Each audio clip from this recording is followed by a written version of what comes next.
Bismillahirrahmanirrahim. Bismillahirrahmanirrahim. Assalamualaikum warahmatullahi wabarakatuh. Alhamdulillah, salatu wassalamu ala rasulillah wa ala alihi wa sahbihi wa ala. Ikhwan dan akhwat yang dirahmati oleh Allah subhanahu wa ta'ala. Kita lanjutkan bahasan kita dari syarah kitab Tauhid. Masih dalam bab yang sama, bab maja'a fi sabr atau sabr ala aqdarillah. Bab tentang bersabar atas takdir-takdir Allah atau musibah-musibah yang menimpa ya. Kemudian al-muallif Syekh Muhammad bin Wahab rahimahullah taala membawakan hadis berikutnya dari Anas bin Malik di mana Nabi sallallahu alaihi wasallam bersabda, "Idza aradallahu bi 'abdihi al-khaira 'ajjala lahu al-'uqubata fid dunya wa idza arada bi 'abdihi syarra amsaka 'anhu bi dhanbihi hatta yuwafiya bihi yaumil qiyamah." Jika Allah menghendaki kebaikan bagi seorang hamba, maka Allah segerakan hukumannya di dunia. Dan jika Allah menghendaki keburukan bagi seorang hamba, maka Allah menahan hukumannya dengan dosa-dosanya dan Allah akan membalas dengan penuh dosa-dosanya pada hari kiamat kelak. Hadis ini memberi faedah kepada kita tentang bahwasanya musibah yang menimpa salah satu bentuk hukuman yang Allah berikan kepada seorang hamba yang itu bisa menggugurkan dosa-dosanya. Ya, sehingga semakin banyak musibah yang menimpanya, semakin banyak dosa-dosa yang digugurkan. Karena yang menyebabkan manusia bermasalah di dunia, di alam barzakh maupun di akhirat adalah dosa-dosa. Ikhwan dan akhwat yang dirahmati Allah Subhanahu wa taala, kalau kita berbicara tentang dosa, kita bahwasanya dosa-dosa sebabnya banyak ya. Sebab-sebabnya bisa karena dosa mata, kemudian dosa lisan, kemudian dosa badan, kemudian dosa hati, dan setiap hari kita tidak terlepas dari salah satu dari dosa-dosa ini. Oleh karenanya dalam hadis qudsi Allah mengatakan, "Ya ibadi, innakum tukhti'una bil-laili wan-nahar." Wahai hamba-hambaku, sungguhnya kalian berdosa setiap malam dan setiap siang ya. Siapa yang selamat sekarang di zaman sekarang dosa mata? Enggak ada yang selamat ya. Yang buka YouTube berarti dia berdosa. Enggak mungkin dia nonton YouTube syar'i. Kanan kirinya apalagi yang lagi trending, dia pasti lihat wanita terbuka auratnya, pasti ya. Yang nonton berita pasti juga nonton lihat wanita yang terbuka auratnya, apalagi yang nonton bioskop ya. Dosa mata sudah tiap hari kita lakukan. Dosa lisan baik apa yang kita omongkan terhadap istri kita, kadang kita berdosa. Terkadang kita ngomong sama anak-anak kita, kita bikin dosa. Kita ngomong di grup terkadang bikin dosa ya. Baik omongan maupun komentar semuanya mendatangkan dosa. Belum badan, apa yang kita pukul, apa yang kita langkahkan dari kita. Belum hati kita siapa yang bersih, siapa yang hatinya selamat dari dengki, dari hasad, dari suudzon kepada orang lain dari sombong, keangkuhan dan banyak penyakit-penyakit hati yang menimpa ya. Kata Allah Subhanahu wa taala, "Ya'lamu kha'inatal a'yun wa ma tukhfi sudur." Allah Maha mengetahui pengkhianatan lirikan mata dan Allah Maha mengetahui apa yang tersembunyi dalam hati kita, apa yang kita sembunyikan, baik hasad, dengki, riya, ujub, semuanya Allah tahu. Jadi kita sadar bahwasanya tiap hari kita melakukan dosa ya. Lagi di zaman now sekarang ini. Sumber-sumber dosa sangat banyak dan kita mendatangi sumber-sumber dosa tersebut ya. Maka dosa-dosa tersebut kata Syekh Islam Taimiyah rahimahullah taala bisa dihilangkan oleh Allah Subhanahu wa taala sekitar dari 10 sebab. Dosa-dosa seorang hamba bisa dihapuskan oleh Allah Subhanahu wa taala. Namun bisa kita klasifikasikan penggugur dosa bisa kita klasifikasikan menjadi 3. Yang pertama adalah dari sang hamba. Yang kedua dari selain dirinya. Yang ketiga dari Allah Subhanahu wa taala. Adapun dosa-dosa bisa gugur dari seorang hamba, dari hamba sendiri. Bisa dia lakukan misalnya dengan bertaubat. Kalau dia tidak bertaubat, dia bisa istighfar. Istighfar dia bisa disebut dengan al-hasanatul mahiyah. Itu amal-amal soleh yang menggugurkan dosa-dosa. Adapun dari lain selain dirinya, bisa juga dari beberapa sebab. Contohnya doa kaum mukminin untuknya. Kemudian bisa juga ya doa malaikat kepadanya. Bisa juga ya pahala atau amal soleh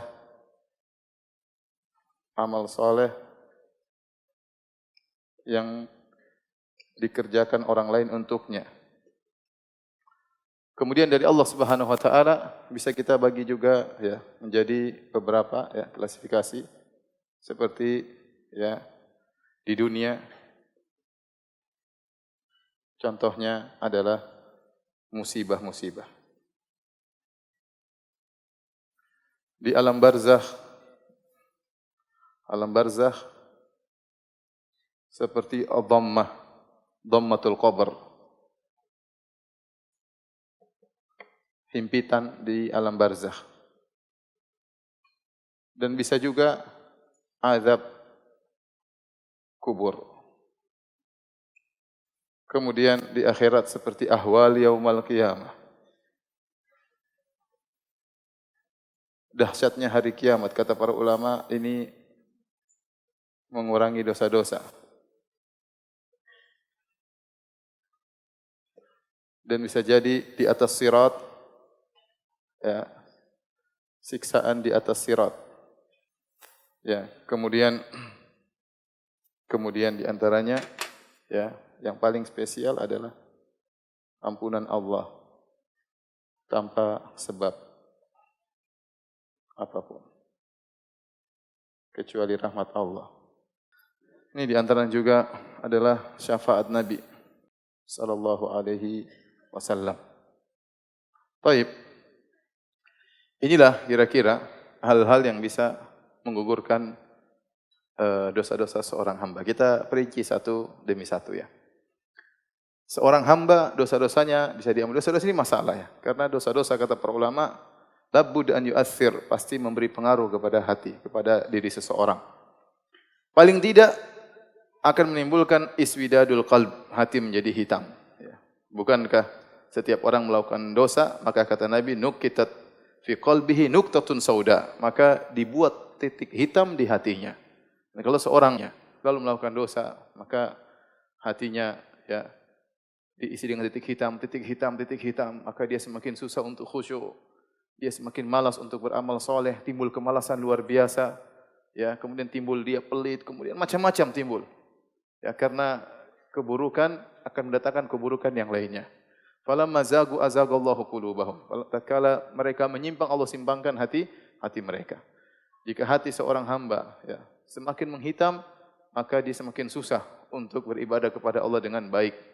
Susah untuk khusyuk dalam salatnya, matanya sulit untuk mengalirkan air mata. Itu semua gara-gara dosa yang bertumpuk-tumpuk karena apa yang dia lihat, karena apa yang dia dengar, karena apa yang dia komentari, banyak. Yang kedua, paling tidak dosa itu membuang-buang waktu. Habis umur dengan kesia-siaan. Bayangkan seorang masuk di bioskop. Dia nonton, buang-buang waktu ya. Pergi ke bioskop, macet di Jakarta 2 jam. Kemudian nonton bioskop, ngantri taruhlah 2 jam.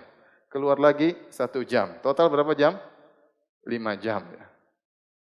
Dia buang umurnya 5 jam sekali nonton bioskop. Kalau tiap hari nonton bioskop berapa? Buang-buang umur. Seorang minum khamr, dia minum khamr. Telernya berapa jam?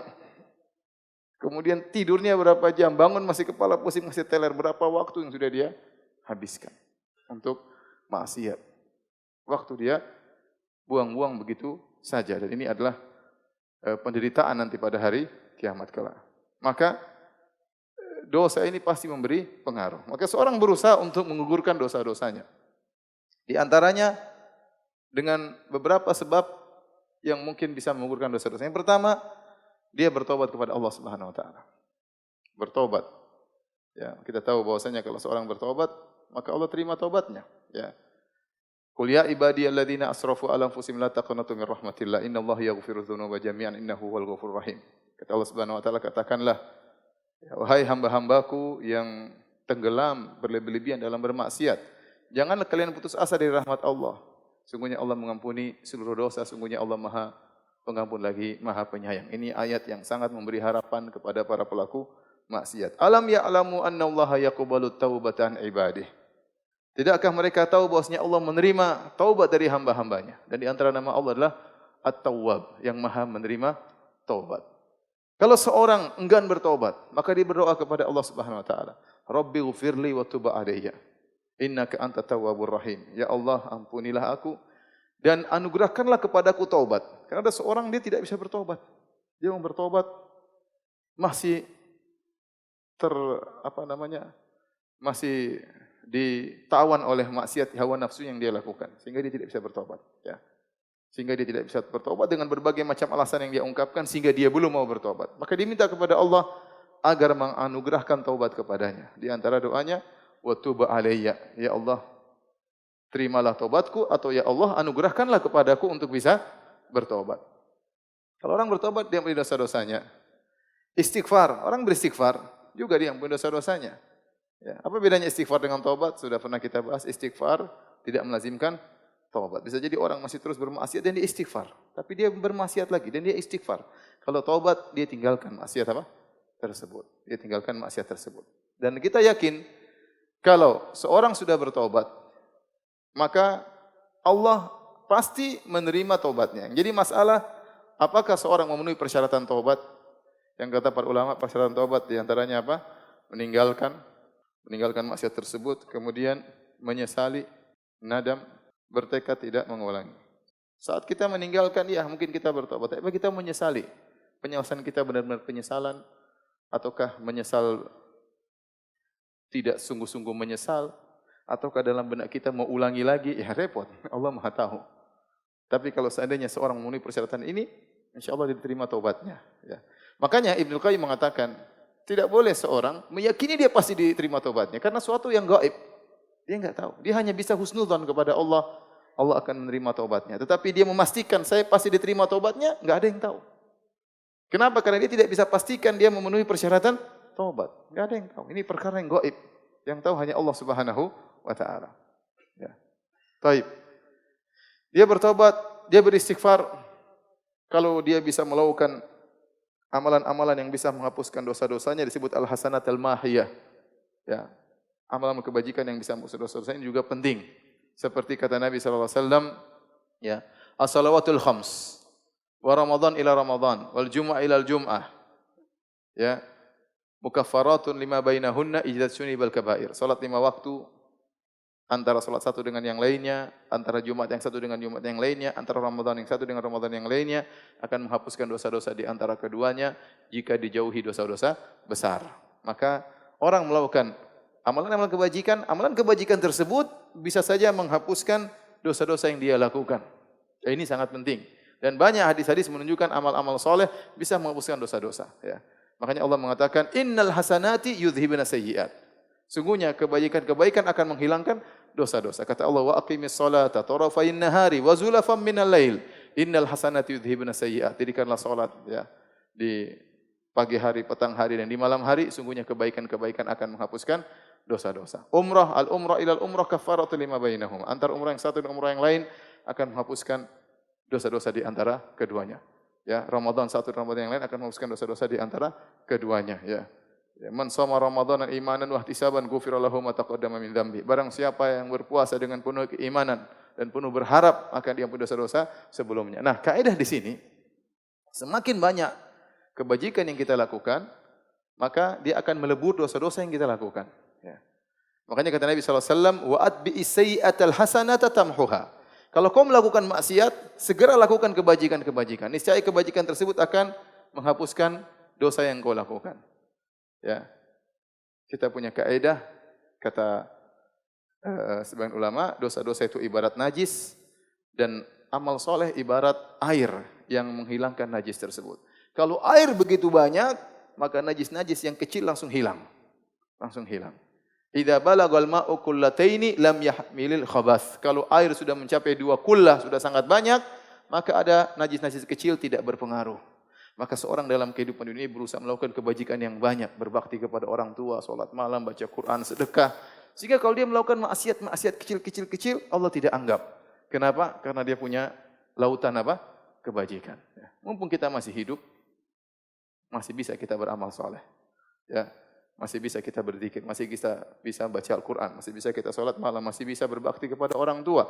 Ya, mumpung kita masih punya umur. Maka ini namanya al-hasanat al-mahiyah. Ini juga bisa menggugurkan apa? Dosa-dosa. Taib. Bisa juga dosa-dosa gugur dari sebab selain dirinya. Dari sebab selain dirinya. Ya.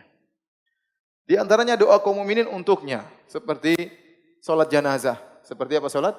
Jenazah. Orang kemudian sholat, kemudian mendoakan dia. Bahkan Nabi SAW berkata, "Ma min muslimin yamut," tidaklah seorang muslim meninggal dunia, ya. Kemudian sholat kepada dia 40 lelaki, la yusyrikuna billahi syai'an illa sya'afahumullahu fihi. Kemudian ada 40 orang, bersemuanya ahli tauhid, menyolatkan dia sholat jenazah, kecuali Allah akan menerima syafaat mereka untuk lelaki ini. Makanya kalau ada saudara kita yang meninggal, kita berusaha disolatkan di tempat orang-orang yang bertauhid, yang bersih tauhid mereka, jauh dari kesyirikan. Karena kalau ada 40 orang yang ahli tauhid, yang tidak berbuat syirik sama sekali, hati mereka benar-benar murni, ya, maka syafaat mereka akan diterima untuk mayat tersebut. Ya. Jadi demikian juga kita dianjurkan untuk berziarah kubur. Tatkala kita ziarah kubur, kita mendoakan mereka. Ya, nas'alullaha lana wa lakumul afiyah. Kami mohon kepada Allah untuk kami dan untuk kalian wahai para penghuni kubur keselamatan. Doa-doa itu bermanfaat. Kemudian juga sering kita berdoa, Allah maghfiril muslimina wal muslimat wal mu'minina wal mu'minat ala ya'minhum wal amwat. Ya Allah, ampunilah orang-orang beriman, laki-laki maupun perempuan yang hidup maupun sudah meninggal dunia. Jadi doa bermanfaat. Dosa-dosa bisa digugurkan gara-gara apa? Doa orang lain. Ya. Apalagi doa anaknya. Apalagi doa anaknya. Ya. Kata Nabi SAW, ya, idza matal insan inqata amal illa min thalath. Kalau seorang manusia meninggal dunia, terputus amalannya kecuali dari 3. Pertama, shadaqatun jariyah, sedekah jariyah. Yang kedua, ilmun yuntafa'u bi, ilmu yang bermanfaat. Yang ketiga, waladun salihun yad'u lahu. Maka berusahalah antum memiliki anak-anak yang saleh, karena yang setia mendoakan antum adalah anak-anak yang saleh. Teman-teman, jangan harap doain ente. Dia doakan sekali-sekali, tidak selalu. Ente lagi sakit, dia doakan. Ente lagi celaka, dia doakan. Kalau ente enggak celaka, mungkin enggak didoain. Ente enggak sakit, mungkin. Ente meninggal dunia, rahimahullah. Selesai.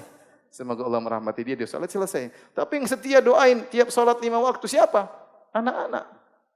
Istri setia doakan kita. Kalau dia enggak kawin lagi. Kalau dia kawin lagi, wallahu alam bisawab.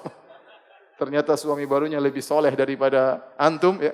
Lebih banyak duitnya, lebih sayang. Kata dia, kurang ajar dulu suami sayang dulu. Tapi yang setia mendoakan kita siapa? Anak-anak. Jadi ente harus berjuang. Biaya, mengeluarkan tenaga, sisihkan waktu untuk mendidik anak-anak. Karena dia sangat bermanfaat untuk menghapuskan dosa-dosa antum kalau antum sudah meninggal dunia. Bukankah dalam hadis, inna rajula la turfa'u darajatuhu fil jannah. Ada seorang diangkat derajatnya di surga. Dia mengatakan, anna li hadza. Kok bisa? Dikatakan kepadanya, bistighfari waladika lak, karena anakmu senantiasa memohonkan ampunan bagimu. Doa malaikat. Allah Subhanahu wa taala berfirman, alladzina yahmiluna arsya wa man hawlahu yusabbihuna bihamdi rabbihim wa yu'minuna bihi wa yastaghfiruna lilladzina amanu. Rabbana wasi'ta kulla syai'in rahmatan wa ilma faghfir lilladzina tabu wattaba'u sabilaka wa qihim adzabal jahim. Rabbana wa adkhilhum jannata allati wa'adtahum wa man salaha min abaihim wa azwajihim wa dzurriyyatihim. Ya, kata Allah Subhanahu wa taala, dan malaikat pemikul arsy, ya, dan yang bertasbih di sekitar arsy, mereka beriman kepada Allah Subhanahu wa taala. Wa yastaghfiruna lilladzina amanu, dan mereka memohon ampunan untuk orang-orang yang beriman. Subhanallah. Malaikat mohon ampunan bagi orang-orang yang beriman. Sungguh menakjubkan seorang manusia didoakan oleh para malaikat. Di antaranya, kalau anda menuntut ilmu, ya. Wa innal alim la yastaghfiru lahu man fis samawati man fil ardi hatta al-hitani fil bahr. Kata Nabi, sungguh seorang yang alim, maka akan memohon ampunan kepadanya seluruh yang di langit maupun yang di bumi, bahkan ikan di lautan. Malaikat akan memohonkan ampunan bagi orang-orang yang menuntut ilmu sehingga menjadi orang yang alim. Jadi malaikat juga berdoa agar seorang mukmin dosa-dosanya diampuni. Kemudian di antaranya syafaat Nabi sallallahu alaihi wasallam. Barang siapa yang bertauhid kepada Allah Subhanahu wa taala, tidak berbuat syirik sama sekali kepada Allah Subhanahu wa taala, dia akan mendapatkan syafaat Nabi sallallahu alaihi wasallam. Kata Nabi sallallahu alaihi wasallam, "Inni ikhtaba'tu da'wati syafa'atan li ummati yaumal qiyamah wa hiya na'ilatun insyaallah man mata min ummati la yusyriku billahi syai'a." Sungguhnya aku sisakan doaku yang pasti dikabulkan untuk menjadi syafaat bagi umatku pada hari kiamat kelak. Dan dia akan mencakup, syafaatku ini akan mengenai seluruh umatku yang meninggal dalam kondisi tidak berbuat kepada syirik kepada Allah sama sekali. Kalau Anda ingin mendapatkan syafaat Nabi agar diampuni dosa-dosa, maka jangan berbuat kesyirikan. Bersihkan kesyirikan sekecil apapun, bersihkan dari hati Anda, ya. Syirik amalan hati. Tahu banyak syirik terhinggap dalam hati seseorang. Bahkan seorang sudah belajar tauhid masih ada syirik dalam hatinya. Bisa jadi dia riya, bisa jadi dia ujub, meskipun dia sudah belajar tauhid, meskipun dia sudah hatam kitab tauhid, meskipun dia hafal Al-Quran, meskipun dia hafal kitab tauhid, bisa jadi hatinya tetap terjangkiti kesyirikan, ujub maupun riya. Maka kalau ingin mendapat syafaat Nabi SAW, maka berusaha meninggal, jangan berbuat syirik sama sekali kepada Allah Subhanahu wa taala. Kata Nabi, syafaati li ummati min ahlil kabair. Sungguhnya syafaatku bagi umatku pelaku dosa-dosa besar. Kemudian amal soleh yang dikerjakan orang lain bisa menggugurkan dosa-dosanya. Seperti ternyata antum punya anak yang soleh, antum punya teman-teman yang baik, tahu-tahu dia ingat antum, oh dulu dia baik sama saya. Ini saya bersedekah, pahalanya untuk dia. Maka itu dengan ijma ulama sampai. Ijma ulama sampai. Yang khilaf Al-Quran, apakah sampai atau tidak, maka khilaf di kalangan para ulama. Tapi 3 perkara yang disepakati oleh para ulama, yaitu mendoakan orang yang sudah meninggal dunia, kemudian sedekah, kemudian menghajikan dan mengumrohkan. Antum punya anak soleh, ternyata dia punya duit, dia umrohkan atas nama antum, dia hajikan atas nama antum.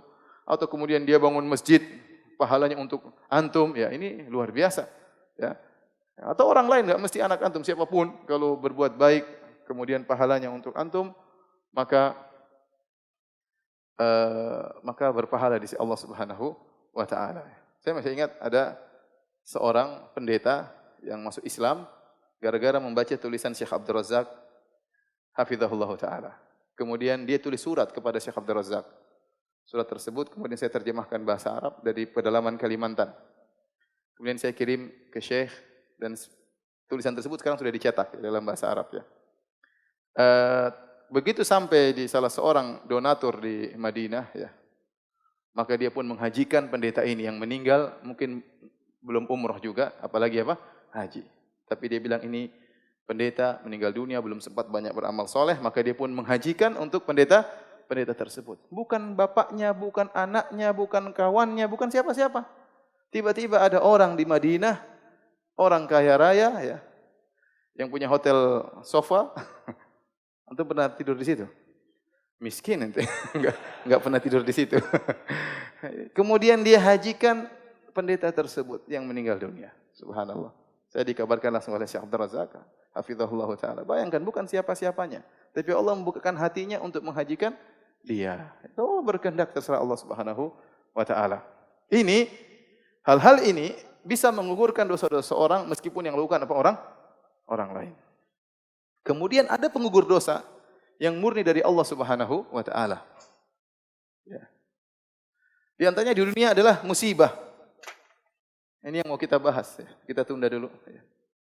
Musibah, ya. Di antaranya di alam barzakh, ya, ada dhammatul qabr. Dhammatul qabr yaitu himpitan begitu orang masuk dalam kubur, ada himpitan. Waktu Nabi ditanya, apakah ada himpitan di kuburan? Kata Nabi, kalau seorang selamat dari himpitan kuburan, tentu Sa'ad bin Mu'adz akan selamat. Tetapi Sa'ad bin Mu'adz radhiyallahu anhu yang meninggal, ihtazza arsyur rahman, waktu dia meninggal arsy Allah Subhanahu wa taala bergetar, dia pun mendapatkan himpitan kubur. Apalagi model-model kita seperti ini, ya. Dan itu bukan berarti azab, tidak, tetapi itu adalah kesulitan, kepayahan yang dialami oleh seorang dalam alam barzakh, dan itu bisa mengurangi dosa-dosanya. Sama seperti seorang akan meninggal dunia, dia mengalami sakaratul maut. Bukan berarti dia banyak dosa atau kemudian Allah mungkin ingin angkat derajatnya, atau Allah ingin menggugurkan dosa-dosanya supaya dia lebih bersih tatkala bertemu dengan Allah Subhanahu wa taala. Oleh karenanya Nabi SAW saja mengalami sakaratul maut. Kenapa Allah ingin angkat derajat Nabi SAW? Kata Rasulullah SAW, La ilaha illallah, inna lil mauti la sakarat. Demi Tuhan yang tidak ada yang berhak disembah kecuali Allah Subhanahu wa taala. Sungguhnya dalam kematian ada sakarat, itu ada syiddah, ada kesulitan, ada kepayahan. Ya.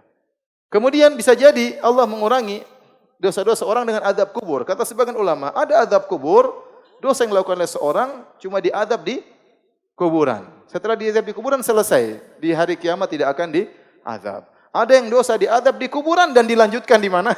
Di neraka. Waliyadzubillah ya. Ya, ada sebagian dosa yang cuma diadab kubur, tidak dilanjutkan di neraka jahanam. Kemudian ahwal yaumul qiyamah. Tatkala seorang dibangkitkan. Ya, kemudian dengan dahsyat yang luar biasa.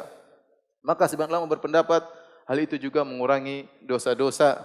Kemudian juga tatkala seorang melewati sirat, kata Nabi SAW, di antara yang melewati sirat ada yang langsung lolos, ada yang terjatuh, terjungkal ke neraka jahanam, ada yang terluka oleh kalalib besi-besi, namun dia selamat. Luka-luka yang dia alami itu mengurangi apa? Dosa-dosanya. Dosa-dosanya tidak sampai membuat dia harus masuk neraka. Cukup dibersihkan di atas apa? Sirat, sehingga badannya terbelah-belah, tetapi dia selamat sampai ke surga. Ini di antara hal-hal yang menggugurkan dosa. Yang paling agung adalah ampunan Allah Subhanahu wa taala. Dalam hadis Allah menyuruh orang-orang beriman beri syafaat, malaikat beri syafaat, orang beriman beri syafaat. Semua sudah selesai, baqiya syafaatul arhamur rahimin. Tinggal syafaat Allah Subhanahu wa taala, maka Allah memberi syafaat kepada sebagian hamba-hambanya yang ada di neraka untuk dikeluarkan. Atau bisa jadi seorang harusnya masuk neraka, Allah ampuni sehingga dia tidak jadi masuk apa? Neraka. Allah ampuni dengan tidak ada sebab darinya kecuali karena rahmat Allah Subhanahu wa taala. Perhatikan di sini. Ikhwani fillah akhwati fiddin azanillahu iyyakum. Di antara hal-hal yang bisa mengurangi dosa-dosa di antaranya apa? Musibah. Musibah. Dan bisa jadi seorang dia bertobat, tapi dia tidak melewati seluruh dosa-dosanya. Banyak dosa, sebagian dosa kita ingat, sebagian dosa kita enggak ingat. Saking banyak kita melihat yang haram, saking banyak lisan kita menggibah, ya, sehingga kita terkadang tidak sempat bertobat. Bahkan terkadang kita tidak merasa berdosa karena saking biasanya. Sehingga tidak gugur. Amal kita tidak bisa menggugurkan, istighfar kita istighfar sambal, tobat kita tobat hangat-hangat tai ayam katanya. Semuanya tidak bisa menggugurkan dosa-dosa yang kita lakukan. Ternyata masih banyak. Maka di antara rahmat Allah, Allah kasih musibah-musibah. Yang musibah-musibah tersebut akan menggugurkan dosa-dosa yang ternyata belum bisa gugur. Karena tobat kita yang mungkin kurang kuat, atau banyak dosa-dosa yang sudah kita lupakan, bahkan kita tidak merasa berdosa. Maka Allah kasih musibah-musibah yang bisa menghapuskan dosa-dosa tersebut. Ya. Tapi kalau sudah tolong dihapus. Jadi ikhwan rahmatillah subhanahu wa ta'ala. Ya. Musibah ternyata menggugurkan apa? Dosa-dosa. Ya. Segala perkara yang menyakitkan, yang tidak mengenakan, maka itu akan menggugurkan dosa-dosa. Ya. Seperti dalam hadis tatkala ada seorang mengeluh tentang demam, kata Nabi SAW, La tasubbil humma, janganlah engkau mencela demam. Fa innaha tudhibu khataya bani Adam kama yudhibul kir khabathal hadid. Sungguhnya demam itu bisa menggugurkan dosa-dosa sebagaimana alat pandai besi menghilangkan karatan besi. Dalam hadis kata Nabi SAW, La yusibu al-muslim min wasabin wala nasabin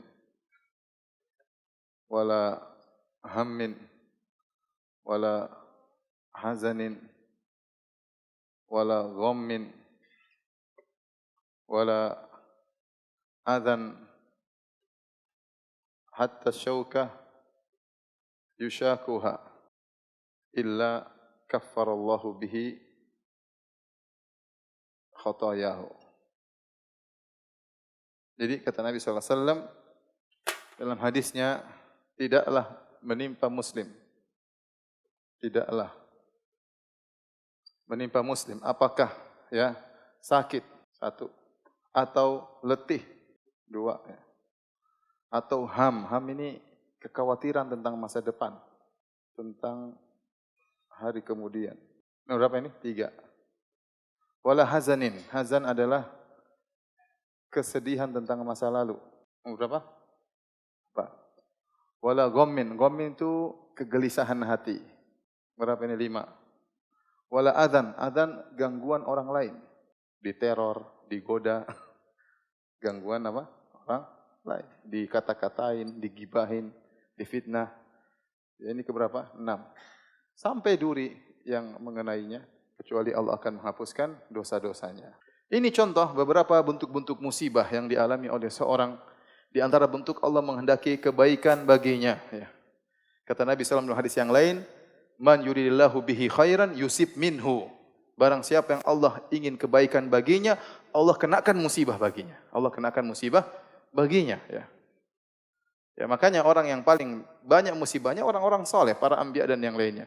Kata Nabi, tidaklah seorang muslim ditimpa dengan sakit. Sakit apapun.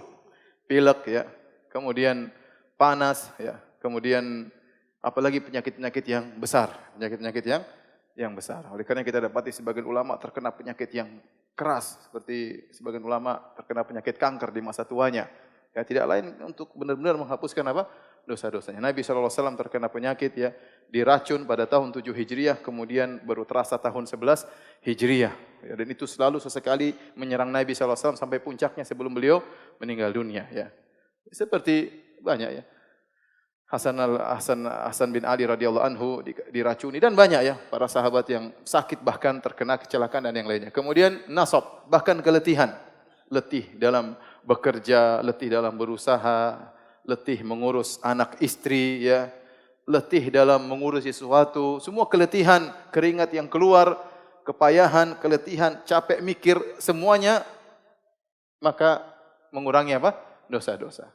Ham, khawatir masa depan, ini bagaimana anak saya besok, ya, bagaimana saya besok pekerjaan, bagaimana nasib ini, nasib anu, bagaimana kondisi masyarakat, banyak kita pikirkan tentang masa depan, kita khawatir, tidak tentram, tidak tenang.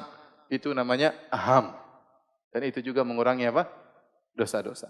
Hazan, tentang masa lalu, selalu teringat tentang nostalgia yang masa lalu, membuat sedih, ya, membuat gelisah, ingat anak yang sudah meninggal dunia, ingat usaha yang kemudian hancur, ingat macam-macam, membuat kita sedih, ingat ditipu kawan, ya. Ternyata ikhwan juga menipu misalnya. Dan macam-macam masa lalu ini juga mengurangi dosa-dosa. Ghammin, tiba-tiba kegelisahan, hati enggak tenang, enggak tahu sebabnya apa. Ternyata hati enggak tenang, gelisah. Ternyata itu sebab Allah menghilangkan apa? Dosa-dosa. Kemudian azan, gangguan orang banyak, ya. Gangguan orang, dihina, direndahkan, dibohongin, ditipu, ya, disakiti dan yang lainnya, sampai duri yang mengenainya, kecuali Allah akan menghapuskan apa? Dosa-dosa. Jadi ini semua di antara bentuk-bentuk musibah bisa menghapuskan dosa-dosa. Ingat, kita tidak berharap dikasih musibah. Ya, kata Nabi SAW, La tatamannau liqa'al adu. Jangan kalian berangan-angan bertemu dengan musuh. Kita ingin al-afiyah, selamat. Allah ampuni tanpa sebab. Kita ingin seperti itu. Tapi terkadang tidak demikian ceritanya. Terkadang Allah mengampuni dengan cara mengasih apa? Musibah, dikasih ujian, dikasih penderitaan misalnya. Kita jangan, kata Nabi, jangan berangan-angan bertemu dengan musuh. Tetapi kalau kau bertemu dengan musuh, fasbiru, bersabarlah. Ya. Kokohlah, fasbutu, kokohlah. Ya. Taib, ini semua bentuk-bentuk musibah yang bisa mengurangi dosa-dosa. Jadi antum tahu bahwasanya kalau Allah berkehendak kebaikan pada seorang, Allah timpakan musibah baginya. Berarti Allah masih sayang sama dia. Allah ingin menghapuskan dosa-dosanya daripada dia bertemu dengan Allah penuh dengan apa? Penuh dengan dosa. Wa idza arada Allah bi 'abdihi syarra, jika Allah berkehendak keburukan bagi seorang hamba, maka Allah akan tahan dia dengan dosanya sampai Allah akan balas dosa-dosanya pada hari kiamat kelak. Ada pembahasan panjang tapi saya tidak ingin bahas. Coba hapus karena kita ingin selesai bab ini. Tolong dihapus ya. Yang foto jangan lama-lama. Kita masuk hadis berikutnya, hadis terakhir dalam bab ini.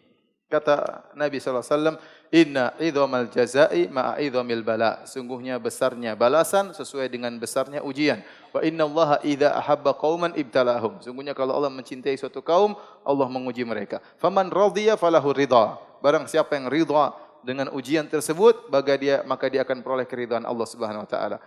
Kemudian wa man sakhita falahu as-sakhtu. Maka barang siapa yang murka atau marah dengan ujian tersebut, bagi dia kemarahan Allah Subhanahu wa taala. Ini hadis 3 potong ya. Pertama, kata Nabi sallallahu alaihi wasallam, potongan pertama, inna idhamil jaza ma'a idhamil bala. Kata Nabi sallallahu alaihi wasallam, sesungguhnya ya. Ana ini nulis begini supaya siapa tahu antum tahu bahasa Arab ya. Kalau enggak tahu juga ya sudah, musibah. Sungguhnya besarnya. Satu-satu ya. Besarnya pahala berbanding lurus atau sama dengan besarnya ujian. Oleh karenanya orang yang semakin tinggi imannya, semakin berat ujiannya. Waktu Nabi SAW ditanya, man asyadun nasi balaan? Siapa orang yang paling berat ujiannya? Kata Nabi SAW, al-anbiya, para nabi. Thumma man? Thumma as-salihun. Kemudian orang-orang soleh. Thumma man? Kemudian siapa? Thumma amsal fal amsal. Kemudian yang semakin soleh, semakin soleh. Kemudian kata Nabi SAW, yubtala rajulu ala qadri imanihi. Seorang diuji dengan berdasarkan keimanannya.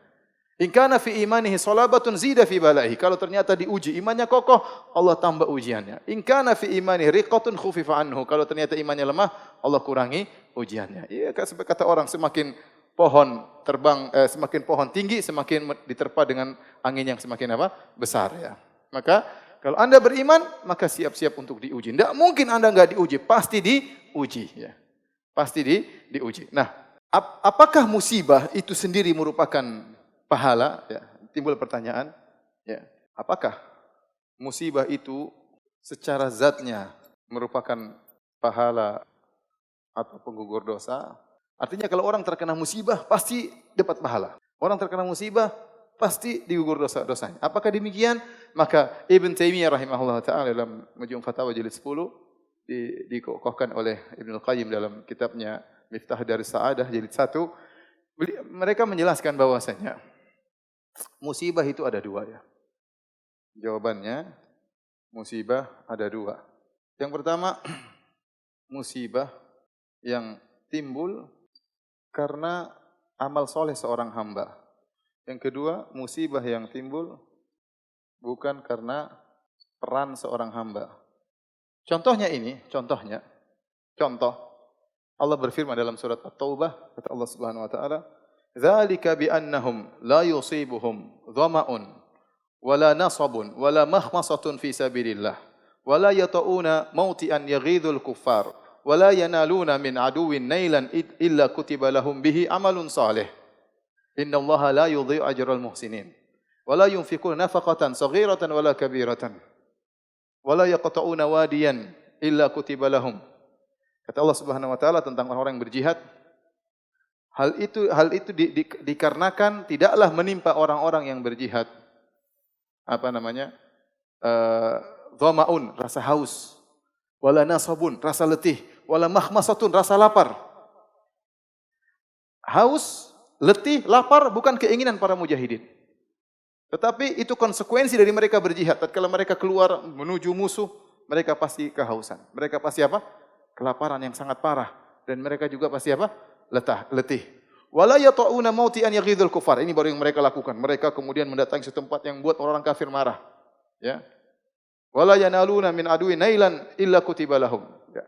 Jadi Allah menyebutkan ternyata amalan-amalan tersebut ya di antara amalan mujahidin, mujahid yang Allah sebutkan dalam surat Taubah tersebut di antaranya mereka berinfak misalnya.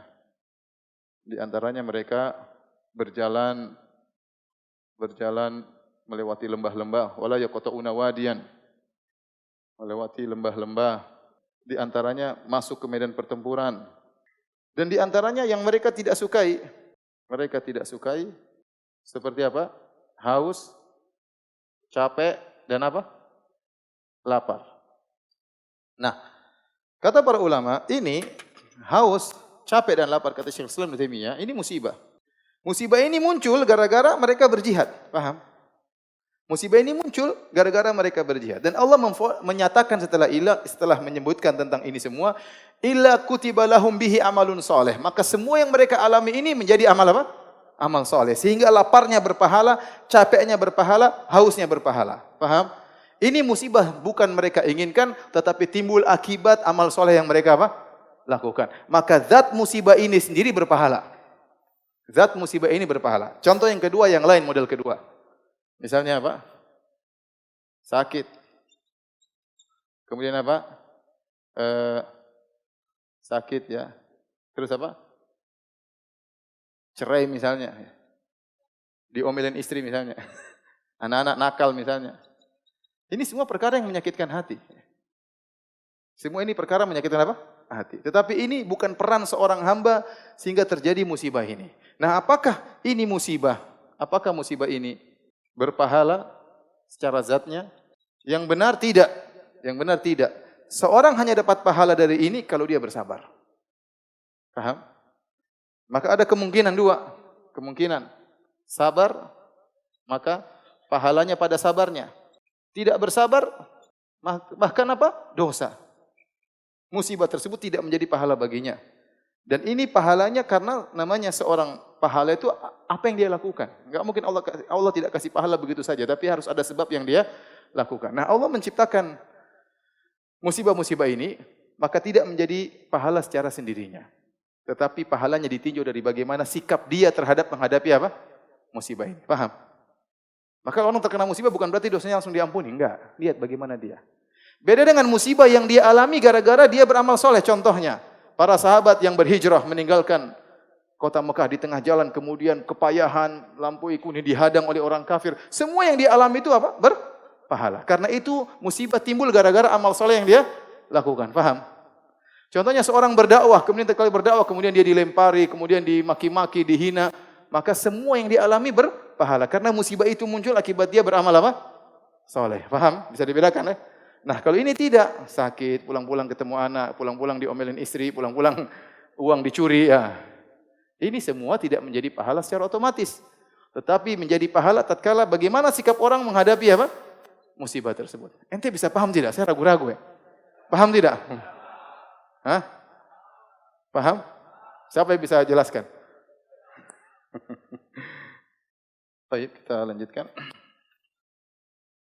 Kata Nabi SAW selanjutnya, wa inna Allaha idza ahabba qauman ibtalahum. Sungguhnya kalau Allah sudah mencintai sebuah kaum, Allah menguji mereka. Faman radiya falahu ridha, wa man sakhita falahu sukhtu. Barang siapa yang ridha dengan ujian tersebut, maka keridhaan Allah baginya, dan barang siapa yang marah, maka kemarahan Allah baginya. Ya. Sikap manusia terhadap musibah. Kita bicara tentang seorang mukmin. Kemudian bicara tentang seorang pendosa, ya. Seorang fasik. Kita bicara tentang apa? Seorang kafir. Lihat seorang mukmin, tatkala dia terkena musibah, apa yang dia alami? Banyak kenikmatan yang dia rasakan. Pertama, ya, dengan musibah tersebut, ya, tentu dia bersabar, ya. Sikapnya adalah dia bersabar dan ridha. Maka apa hasilnya? Dosa-dosanya diampuni. Dia kembali kepada Allah. Kesombongan hilang darinya. Tadinya mungkin dia sombong. Ketika dikasih musibah, dia tahu bahwasanya tempat kembali hanya kepada Allah, ya. Hinanya manusia di hadapan dia. Hanya Allah tempat kembali. Hatinya menjadi istiqanah kembali kepada Allah Subhanahu wa taala. Kemudian hilang ujub darinya. Husnuzan kepada Allah Subhanahu wa taala dan lain-lain. Ya, banyak sekali ibadah-ibadah yang luar biasa yang dia dapatkan, ya.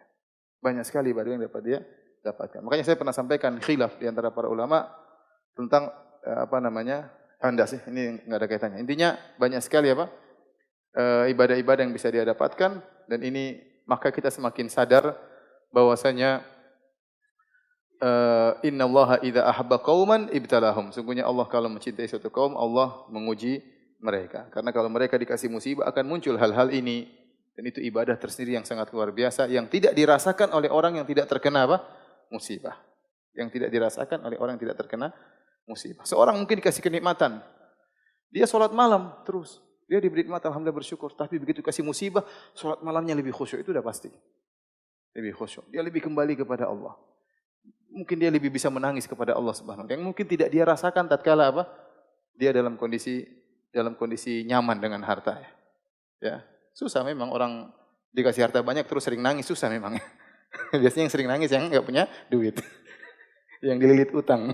Nangis kepada Allah Subhanahu wa taala. Kalau duit banyak ya santai-santai aja. Tapi ada juga yang sudah banyak duitnya tetap aja suka menangis ya. Baik, adapun yang fasik, dia tidak bersabar, dia marah.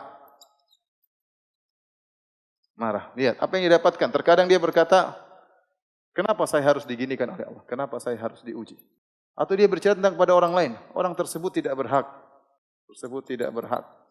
Untuk diuji demikian. Dan ini kata-kata kufur. Bagaimana dia protes tentang keputusan Allah Subhanahu wa taala. Ya. Musibahnya tidak menggugurkan dosanya. Kemudian apa lagi? Justru semakin hina dirinya. Justru semakin rendah di sisi Allah. Kadang dia merobek ininya, bajunya dan macam-macamnya. Ini orang fasik ya. Orang beriman tidak demikian. Jadi musibah mengangkat derajat orang mukmin, musibah merendahkan derajat apa orang fasik ya. Akhirnya suatu saat dia dikasih musibah berupa kematian tatkala sedang bermaksiat kepada Allah Subhanahu wa taala. Waliyadzubillah. Ya. Adapun orang kafir, kalau dikasih musibah, mau sabar enggak sabar? Sabar enggak sabar sama saja. Atau enggak sabar? Masih mending dia sabar, tetapi musibah tersebut adalah hukuman baginya di dunia sebelum di akhirat. Kata Allah Subhanahu wa taala, "Hum adzabun fid dunya wa lahum fil akhirati asyaq wa ma lahum minallahi miwaq" dalam surat Ar-Ra'd. Bagi mereka azab di dunia, kemudian di akhirat juga ada azab yang lebih berat. Ya, di dunia muqaddimah ya. Di akhirat lebih berat. Kenapa? Orang kafir dia dosanya banyak.